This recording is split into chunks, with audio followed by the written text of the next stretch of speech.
Как это вообще пришло к тебе в голову? В себе начал чувствовать какие-то лидерские качества. Мне было тяжело, и я ушел. Вот так вот. И бах, прям идея пришла. Целый сериал придумал. Супер уйгурский бизнес. Слушай, ну очень хороший бартер. Мужик ему кинул в лицо бабки, и она повелась. Джусай, это, ну, типа наркомания, да? Ищут какую-то мораль. Это изи, это же прикол. Всю подноготную уйгуров, короче, я вот так вот вытаскивал. Удаляю, в блок всех закидываю. Я в этом году пережил, как бы, развод. Вот эти все проблемы, да, как вам сказать, поплакать в некоторых моментах можно.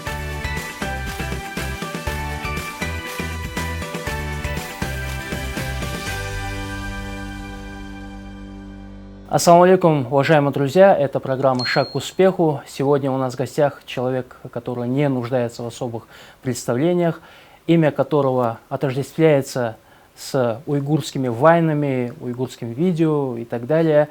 Назым Исанов. Назым, ассаламу алейкум. Валикум ассалам. Ну, первый вопрос, Назым. Расскажи о себе. Откуда ты родом, чем занимаешься, помимо того, что ты снимаешь вайны? Ну, я родился в Алмате. Но когда у меня спрашивают, типа, откуда ты, я говорю, я уйгур-районский. Потому что у меня отец с уйгурского района, Ачунука. Ну, Китмен, Кингаш, Ачунука, наверное, все в Варшан, наверное, ходили. Вот у меня отец оттуда, мама с Кингаша. Я как бы, когда у меня уйгуры спрашивают, типа, откуда ты, я говорю, мен уйгур-район, я уйгур-районлык. Вот. Ну, родился здесь, мы жили 2 года там. И в 94 году переехали сюда, в Алмату. Ну, я сейчас уже с 94 года живу на районе Аэродромной, это рядом с барахолкой, напротив Заря Востока. Вот, и учился в 87-й школе, в низах, там, внизу. Как «Игру престолов» смотрели, я говорю, я живу за стеной. Да, я одичалый, типа. Вот, закончил 9 классов, потом учился в колледже. Я понимал то, что когда я учился в 9 классе, то, что мне нужен английский, по идее, в принципе, да. Как бы, ну, чонла говорили, типа, учи английский. Но как бы я прислушался и выучил английский. Потом поступил в КИМЭП через 2 года, я год не учился после колледжа. Поступил в КИМЭП, закончил его, и в принципе я там, где мне кайфово находиться. Когда ты вообще начал заниматься съемками этих вайнов? Чья это вообще была идея? Тебе кто-то подтолкнул к этому? В 2014 году, когда я был на 3-м курсе, тогда были очень популярны ребята, Quicks. Это 4 пацана, которые снимали всякие приколюхи, тоже типа вайны и так далее. Тогда было 15 секунд. И я тогда посмотрел, они были очень популярны, это прям культ, потому что они были единственные. Тогда они были и Абдукен ребята. И я был тогда в команде КВН Jackasses. Это кимэпская команда, кстати, мы чемпионы кимэпской лиги КВН. И со мной был парень Биг Султан Казбек, это сейчас лидер команды Джо Кассес. Я ему сказал, давай поснимаем. Ну, потому что ребята качают, ребята хайпуют, да, сейчас это модно стало говорить, хайповать. Давай попробуем тоже, потому что я уверен, ну, по сценарке мы лучше были, да. И поэтому я предложил, он говорит, давай. Мы сначала снимали там 2-3 вайна, у нас были сами вдвоем, да. Потом понимали то, что нам нужен какой-нибудь Джастин Бибер и девчонки. Потому что, чтобы отыграть женскую роль. Ну, это как-то не очень, когда парень одевает парик и так далее. И я позвал Молю со Селиной, потом он позвал Ахмада, и потом в феврале потянулся Жандос. И так мы начали снимать. Ты уже не в этой команде? Нет, да? я не в проекте. Ну, я занимаюсь определенными вещами, которыми занимался до того. То есть я по рекламе там клиентов искал, клиентов предлагал. Вообще всеми переговорами, 80% переговоров были на меня. Сейчас ты как бы двигаешься самостоятельно? Ну, я самостоятельно двигаюсь. Ну, и где-то 20-30% есть некоторые, допустим, клиенты, ну, с которыми только я почему-то могу общаться.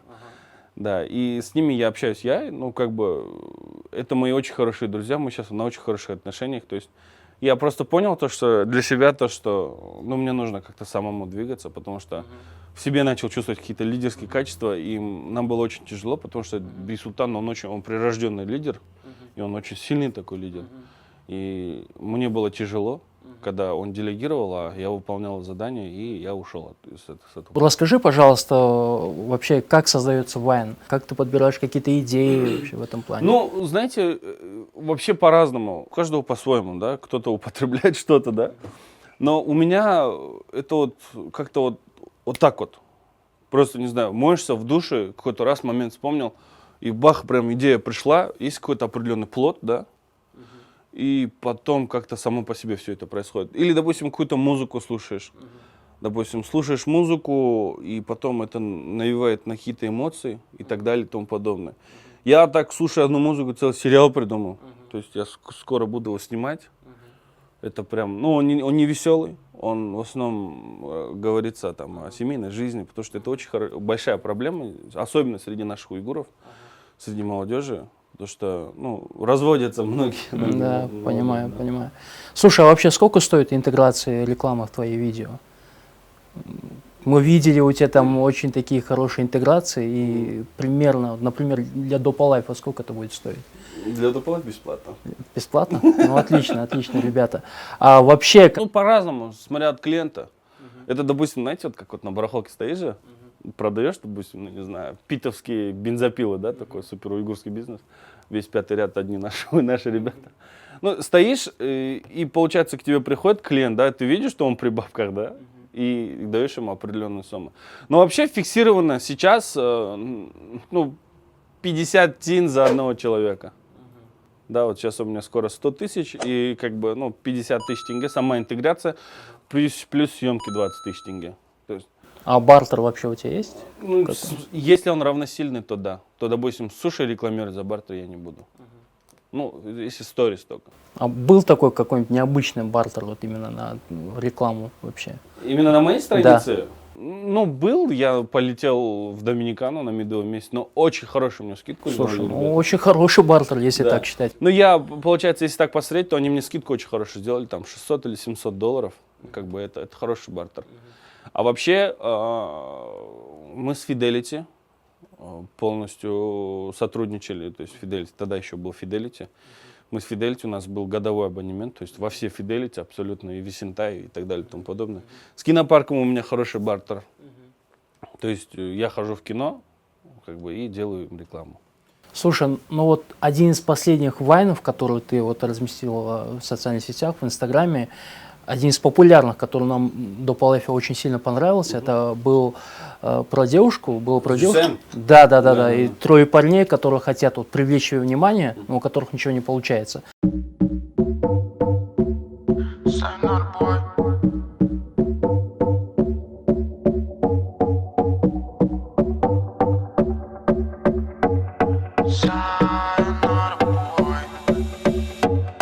Детка, ты любишь рваные джинсы. Очень рваные джинсы. Детка, ты любишь рваные джинсы. Очень рваные джинсы.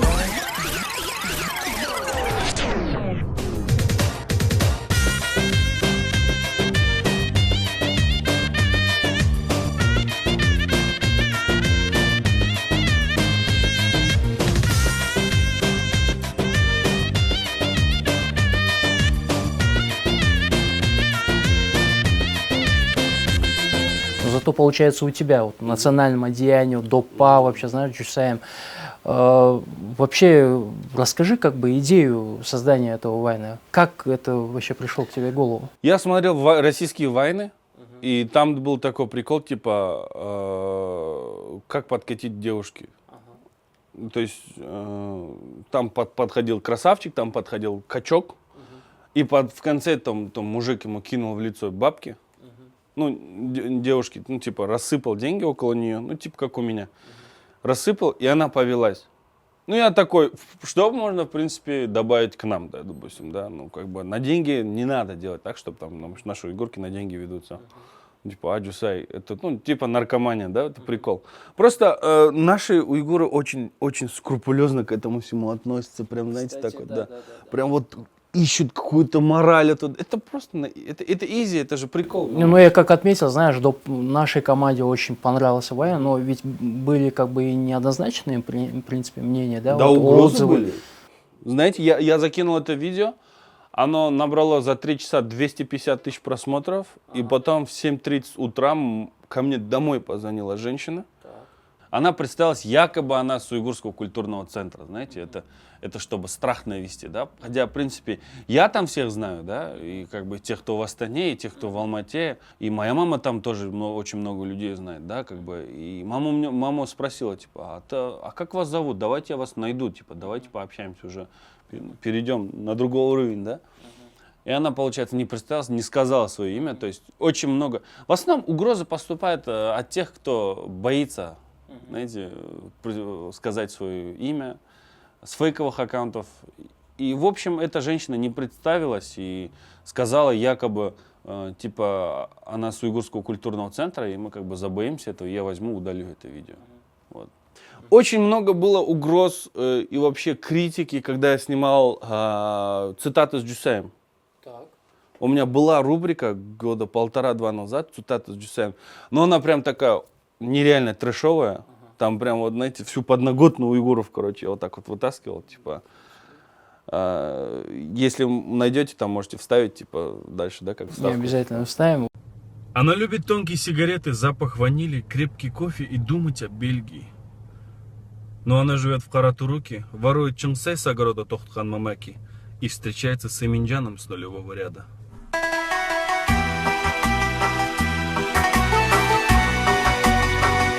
Вообще, как бы, я так понял, часто тебе вот такие угрозы поступают, да? Помимо того, что отзывы какие-то негативные, комментарии. Да вообще, когда я уйгурские видосы закидываю, то есть я чувствую за это большую ответственность.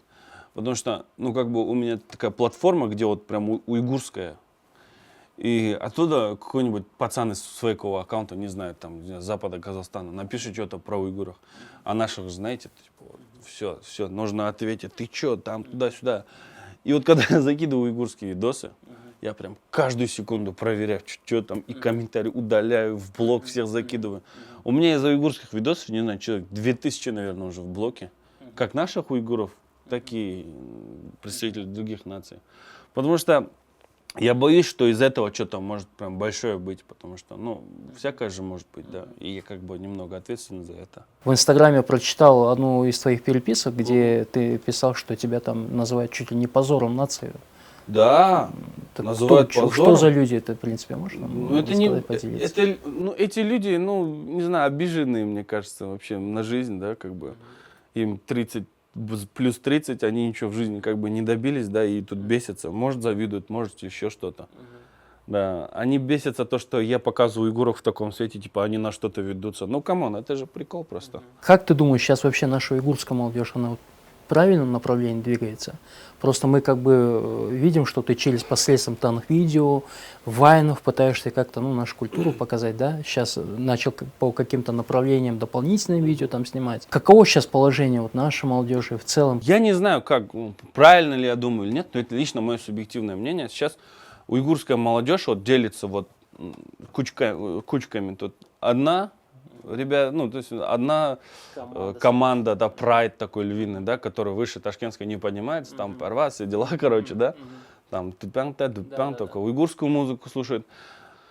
Вторая половина, она абсолютно нейтральная, вообще пофиг, как бы, если нету. И третья, вот, ну, ребята, которые знают английский язык, да, допустим, очень любят свой народ, да, хотят его как-то развивать, но не общаются. Не общаются с теми, кто внизу, не знаю почему, потому что думают, что, как бы, ну, это не их уровень, да. То есть на 3. Я думаю, в этом вся проблема. Эти не любят тех, те не любят этих, а этим вообще пофиг, короче. Ну, вот такое сейчас положение, к сожалению. И вообще, в принципе, сколько я общался, да, с ребятами, да, анализирую же, делаю что-то. Вот насчет вот этой группы я ничего не говорю, потому что она как бы... Единственное, что я критикую здесь, это то, что они как бы не общаются с теми, кто в низах, да. Они как бы не интегрируют с ними. А здесь вот ребята, они как бы живут либо прошлым, либо будущим, да. Вообще, в принципе, уйгуры. Почему? В прошлом, типа, ну, раньше мы все ахунами были, все образованные, допустим, у Чингисхана советники, все уйгуры были, мы великая нация и так далее и тому подобное. И будущее, мы где-то там, где-то худаем бюрса, лет через 20 переедем жить в Бельгию, Швецию, будем жить в Европе, да? А то, что сейчас происходит, ну, как бы, их не особо волнует.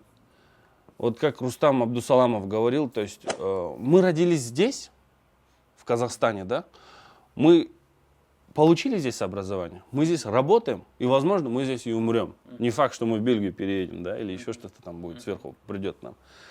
Я думаю, то, что вот там, где мы находимся, мы должны развивать. Не для себя там, не заработать кучу бабла, там, отстроить дом каждый день, каждый год делать какой-то ремонт там, да, а помогать. Потому что очень много гениальных ребят уйгуров, которые, ну, не могут получить образование по тем или иным причинам. Есть очень много амбициозных ребят, но их, не знаю, может кто-то мнение общества задавило, может еще что-то, может финансовые трудности. И они потом идут на базар, работают, не знаю. Была бы у тебя такая возможность что-то изменить именно, знаешь, вот в нашей общине, именно вот среди уйгурской молодежи, с чего бы ты начал? Были бы какие-то проекты социальные вообще, может быть, посредством я бы очень хотел ходить по школам. Потому что вот этого нету, да, знаете, то есть что... Общение с нашими ребятами. Для казахской общины, то есть, проводится очень много бесед, как развивать казахский народ, как там развитие идет, как бы, да. А вот у нас вот, как бы, я, например, Дильшат Закиров, да, еще много-много очень талантливых ребят, которые добились очень больших высот. Я бы очень хотел, например, можно было бы начать со школы. Потому что старшее поколение, оно как бы в своем русле, да, их не изменишь в любом случае. А кого мы можем изменить, это нашу молодежь. Дать какую-то мотивацию. Потому что мне многие говорили, типа, ой, да ты все равно на базаре будешь работать. Типа, ну, что у тебя?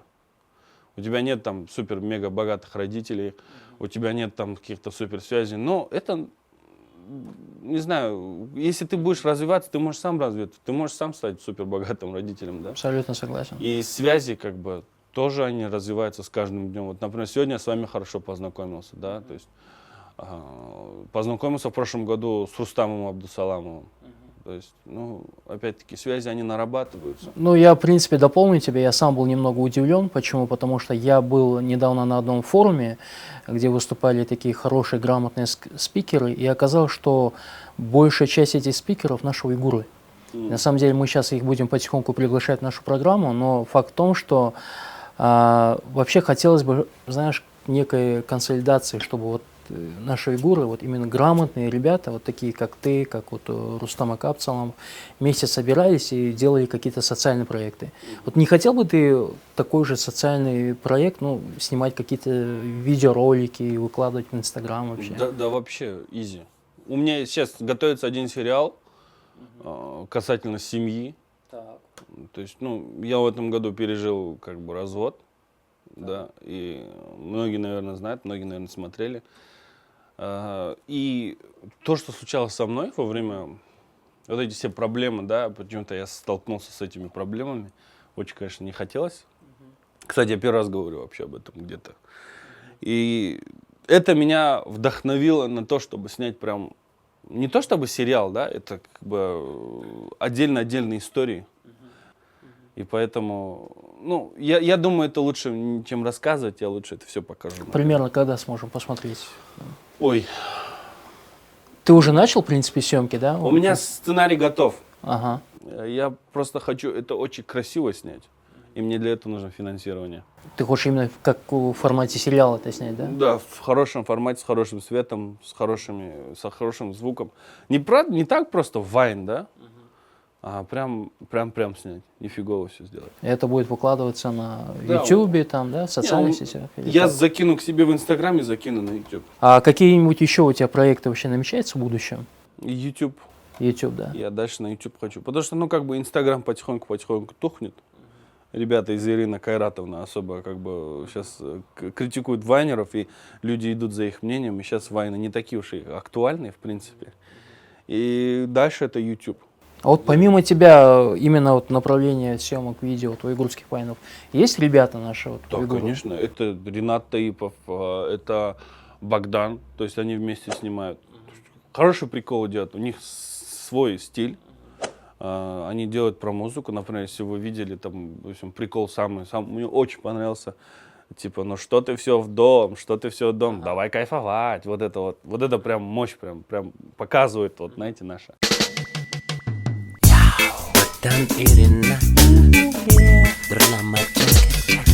На эти деньги поеду отдыхать на Гоа. Так, много үйін ремонт қылып ә. На эти деньги поеду одеваться в Милан. Так, мұның навес ясаймын. А на эти деньги куплю себе я джип. Крышың өткеш керек. На эти деньги пойду гулять я в клуб. Мұның монч ясаймын. Да чё ты все в дом, чё ты все в дом, пошли кайфовать. Үйін ішіні кім қылды? Всю жизнь строишь дом, нужно хотя бы отдыхать. Адықайт қысам саясанса үйіне. Надо любить себя, чаще баловать. Бұл то капчыға беркеген нормально. Тело и душу надо радовать. Тебе никогда меня не понять. Короче, я полетел на Гоа. Айто. Дильшат Закиров тоже снимает очень много видосов. Я с ним снимаю, то есть мне кайфово. Еще Ялкун Жанрахунов. Ну, вот как раз таки участник нашей команды Да, Дупалай, в принципе, да. Он тоже сейчас потихоньку что-то делает, какие-то приколы, и дальше. Мы общались насчет этого, типа, и он говорит, дальше больше у меня будет, то есть. А молодые наши вот уйгуры обращаются к тебе, вот, чтобы ты вот помог именно по вайнам? Или... Ну, мне писали 2-3 раза, типа, можно я тяжелые уйгурские фразы переделаю? Ну, один писал, типа, можно я использую «Яман юлвас юлда ятса шырга юлбемес». Типа, своим. Я говорю, ну, придумай свое что-нибудь, зачем? Тебе все равно скажут, типа, что ты, типа, у меня слезал это, да, и как бы своего развития не будет, если ты будешь продолжать копировать. Не нужно копировать. Слушай, сейчас такое бытует мнение, что потихоньку телевидение уходит в прошлое. Да, и ну ушло именно уже. вот, Кто сейчас смотрит телевидение?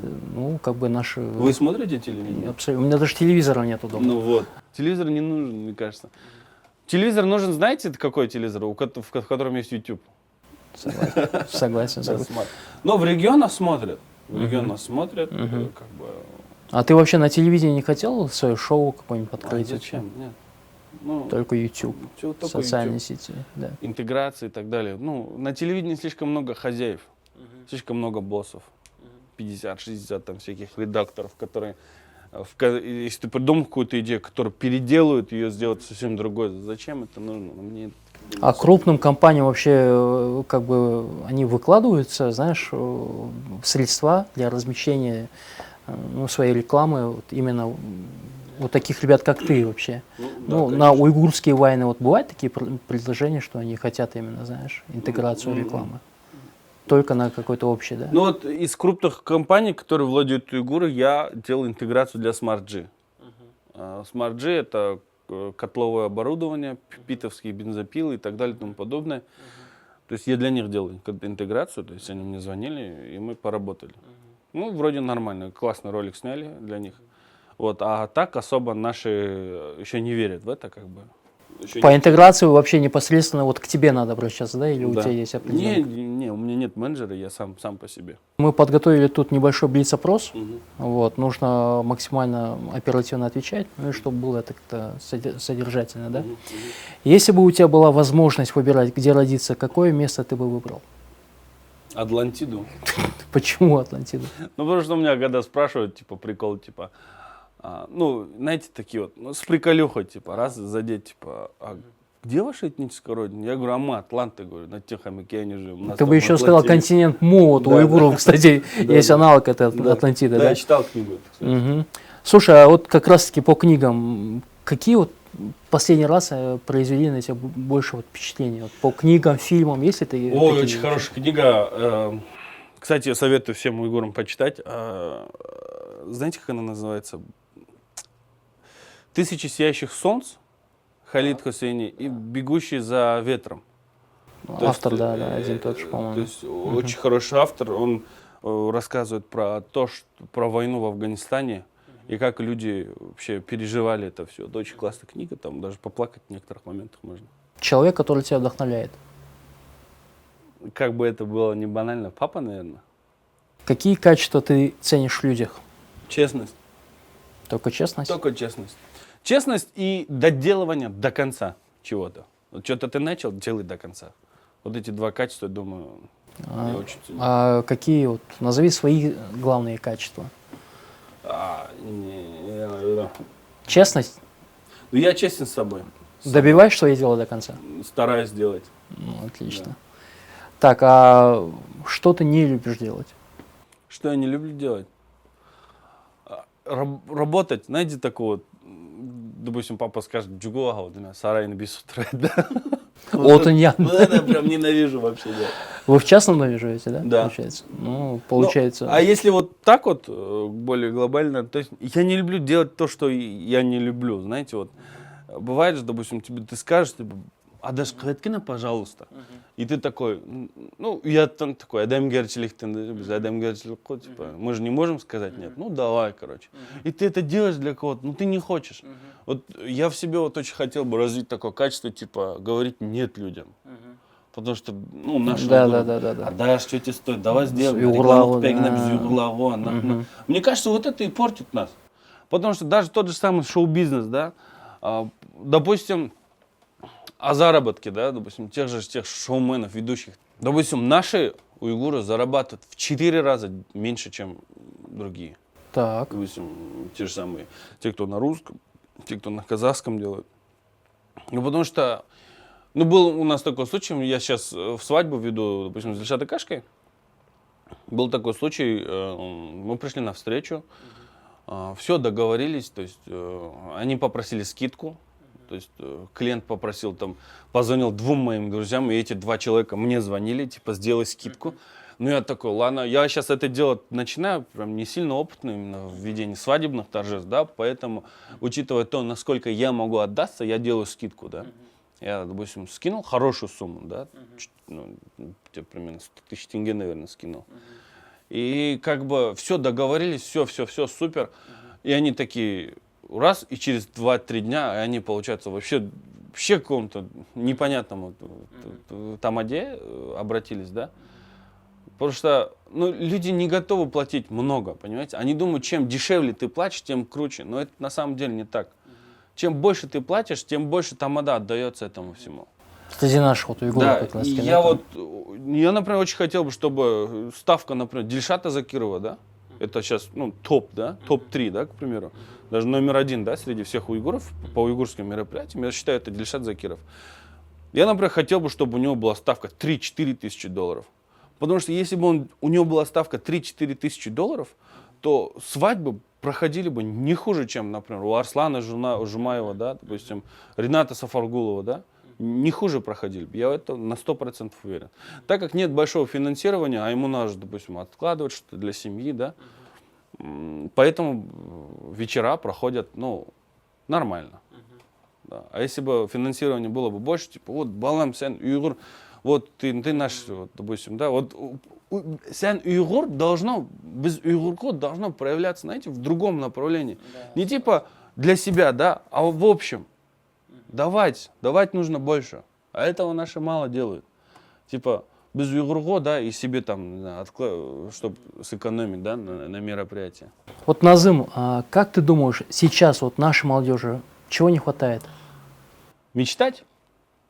Не хватает мечтать и прям ставить цели заоблачные, нереальные. Не нужно жить в какой-то своей зоне комфорта, в своей уйгурской зоне комфорта. Нужно идти дальше. Прям ломать все стены, ломать все преграды. У наших ребят это получится, я уверен на 100%. Я в наших верю. Очень умные ребята, нереально умные. Я вот, допустим, взять Расула Абдулаева. Он в этом году он полетел в Америку. Пацан уйгур с казахфильма. Он в этом году полетел в Америку своими силами. Своими мозгами. Я не знаю, как он полетел, но факт в том, что он в Америке пробовал 3 недели. Все полностью спонсировалось государством, именно американским государством. Провел 3 недели в Америке и проводил такие лекции на английском языке. Хотя сам пацан, он учился в Турции год, наверное. В СДУ там год. Прям такого мега-супер крутого кембриджского образования он не получал. Он просто саморазвивается. Он каждый день лучше, чем вчера. Завтра он будет лучше, чем сегодня. И если каждый наш пацан будет, примерно как Расул Абдулаев, да, то я уверен, что лет через 10, лет через 15 о наших ребятах о наших уйгурах совсем другое мнение будет. Потому что вот они молодцы. Потому что мне миллион раз говорили, типа, блин, Назим, ты вот классный пацан, вот, ты самый лучший уйгур, которых я видел, да? И я хочу, чтобы каждому это говорили. И давайте ставить цели, давайте, не знаю, развиваться, давайте будем лучше. Давайте будем лучше, чем вчера, а завтра будем лучше, чем сегодня. Это самое главное. Давайте читать много, развиваться и изучать разные вещи. Аминь. Аминь. Эткен чай с булочками или все-таки харчай с тонунаном? Эткенче с тонунаном. Хорошо. Самый невероятный человек, которого ты встречал в своей жизни? Вообще невероятный, прям невероятный. Ну да. Ну, я с Суперменом виделся 2-3 раза. То есть А классный как он пацан. вообще? Да, яхшы бала, қашқалық таш. Кашкалхму? Да. И вот что там такое? Сөзлейді. Отношения вообще его к уйгурам нормальные? Нормально. Он говорит, в криптоне наших много. Сен етқой біздің еркетлерге мұны уйгурларға келіп кішкене әткенше бәрі сен дегенде тонуаны ішіп кетсін деп мақұл ма? Так, и еще один вопрос. Продолжи фразу. Главная цель в жизни это? Главная цель в жизни, это чтобы у тебя была цель в жизни. Отлично. Ну и последнее, твои пожелания нашим зрителям. Я бы очень хотел, чтобы чтобы уйгуры не жили одним днем. Понимаете? То есть не жили где-то там, в заоблачном будущем, не жили где-то в прошлом, типа вот так вот ходить, типа у нас тут супер-мега культурная нация. А просто были чуть попроще и развивались, всегда развивались. Вот еще раз процитирую слова Рустама Абдусалама и моего отца. Мой отец всегда говорит, то есть, если ты что-то начал, доводи до конца, будь в этом профессионалом. То есть, и Рустам Абдусаламов тоже самое говорит. Многие с одного места на другое прыгают постоянно, там урвут, там возьмут дянюшку такую мелкую, да, там еще. Я хочу, чтобы все были профессионалами в чем-то. Вот ты, например, начал учиться, да, допустим, хирургом стал, стань лучшим хирургом. Понимаете? И, не знаю, будь ты слесарем, хоть ты будь сантехником, но ты будь лучшим сантехником. Чтобы, допустим, где-нибудь, не знаю, Сергей Александрович, допустим, на Сатпаева, Фурманова, допустим, да, у него проводка сломалась, и никто ее не может починить, и чтобы он позвонил, типа, вот там в Султан-Куране живет Анвар Ака, он делает офигенную проводку, чтобы и тебя именно звали. Чем бы ты ни занимался, будь в этом лучшим. И тогда, я думаю, что у наших ребят, вообще у нашего народа в целом здесь, в этой стране, имидж изменится конкретно. Мы будем как, не знаю, евреи, наверное, по миру. И самое главное, ребята, не воспринимайте мои слова очень сильно близко к сердцу. Просто относитесь к моим видео чуть-чуть попроще. Не нужно после вот этих моих сказанных слов писать мне в дайрект или еще что-то, даже звонить домой, а просто поразмыслить немного. Возможно, где-то я прав. Возможно. И давайте изменим этот мир. А чтобы изменить этот мир, давайте начнем с себя. Ведь нам есть куда расти. Ну, Назым, спасибо тебе большое за интервью. Надеюсь, все наши зрители прислушаются к твоим пожеланиям. Это была программа «Шаг к успеху». До скорых встреч. Сюда.